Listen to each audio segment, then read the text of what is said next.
Hey, peace and blessings, everybody. Rob YB Youngblood, President of Sales for Self-Publishing 30 Days and your LinkedIn Locksmith. I want to welcome you to another episode of YB's Collaboration Corner under the umbrella of Self-Publishing 30 Days, and I'm excited to be with you today. Now, I wanted to come to you one-on-one. Last couple of weeks, we had some phenomenal visitors, some phenomenal guests that have shared their insight as it pertains to collaboration, networking, building relationships in their business. But today I wanted to have a one-to-one with you. I wanted to talk about a topic that I love talking about, something that I get a chance to share insight on every single Thursday on Clubhouse, and that's LinkedIn for authors. And while I'm not going to give a detailed breakdown of LinkedIn, I do want to talk about three things that I believe every author should be doing, whether they're in the writing process, whether they're in the middle of the publishing process, or if their book is completed and they're in the marketing phase, right? And that is building genuine relationships. Understand that building relationships is a skill set that must be mastered if you want to increase your visibility, credibility, and profitability. Now, you can get somebody else to promote your business and promote your book, but the most important thing that you want to do is you want to focus on building relationships, because people do business and they buy books from individuals that they know, like, and trust. I remember the first time that I heard about this book called Rich Dad, Poor Dad by Robert Kiyosaki. And I only got into it because of the network that I belonged to.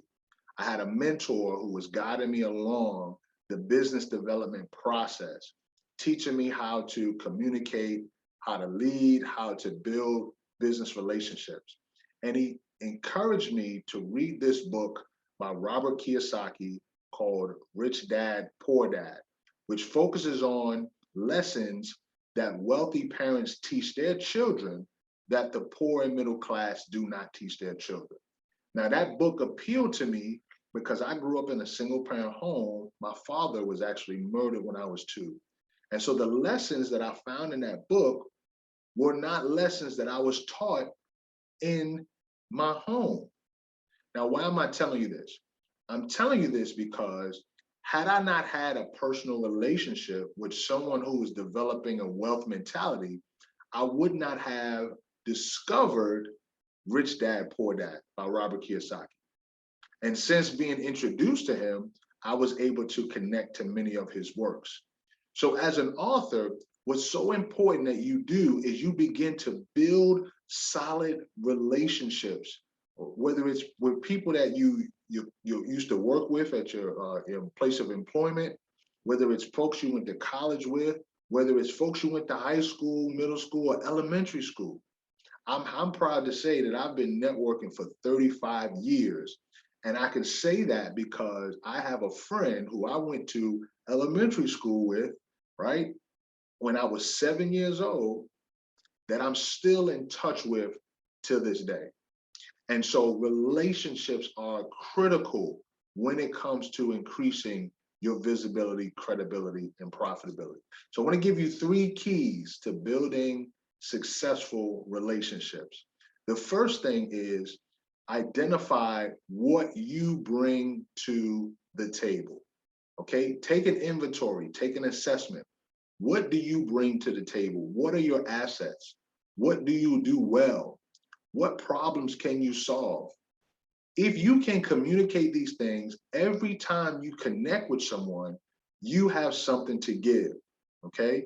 Now, when people think about networking, they think it's all about what they can get, when in actuality, networking is about what can you give.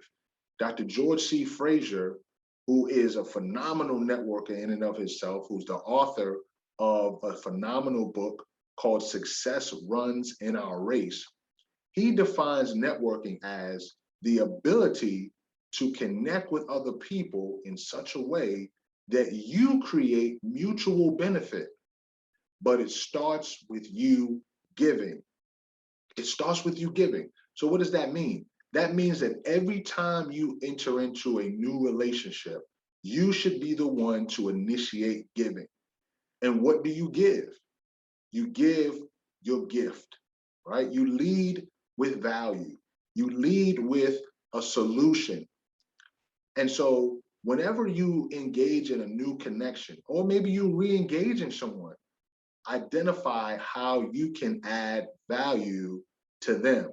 And the best way to do that is to ask quality questions. Okay, so that gets into my second part. So the first part is you want to focus on giving, right? You want to focus on having something of value to give. But then the second thing you want to do is you want to identify what does that other person have to give, right? What are their gifts? What are their strengths? What are their abilities? What problems do they solve? By asking quality questions, you'll uncover the answers to these questions so that you can identify two things. One, if they can be a resource for you, or if they can be a resource for others. And that's a segue to the third thing that I'm going to encourage you to do.